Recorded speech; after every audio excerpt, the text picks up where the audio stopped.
Ayan, spray time na naman tayo ng mangga guys.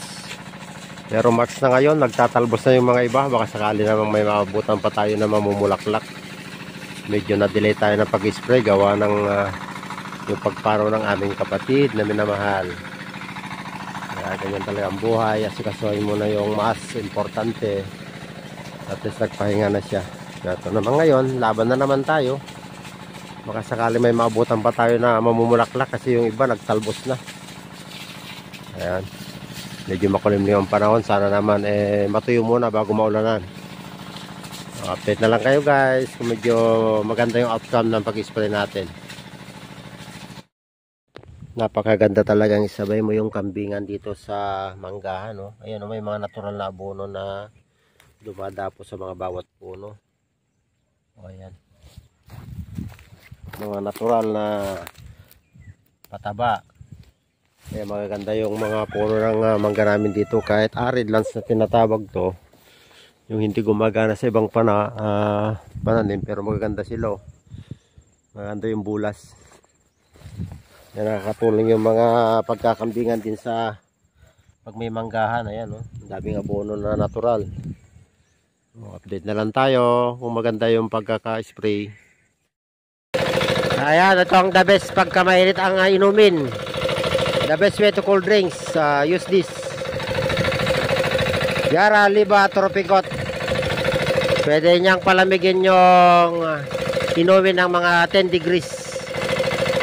Ito, lagyan natin ng abono.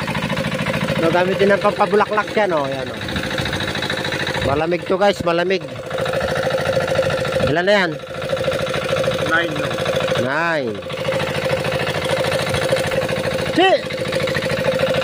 Tapos lagyan ng tubig.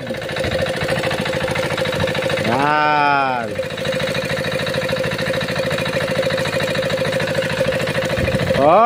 Tapos halo-haloin. Haloin mo boy. Malamig yan, promise. Pag nahalo mo na mahalo, malamig Brad?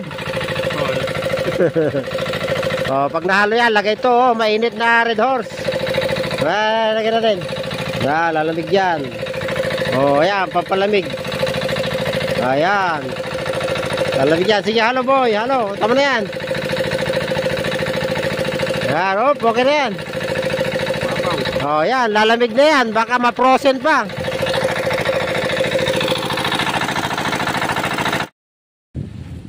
Pahinga muna. Ako nagpapahinga, nag-drink moderately. Ayan na yung, nagpalamig dyan yung fertilizer. Mainit yung binili. Ayan si Goping. Si Josa. Jomar. Tatapos lang mag-spray ng mangga. Overtime bug na yung araw. Dapat matapos natin ngayon. Lumalabas na yung mga talbos.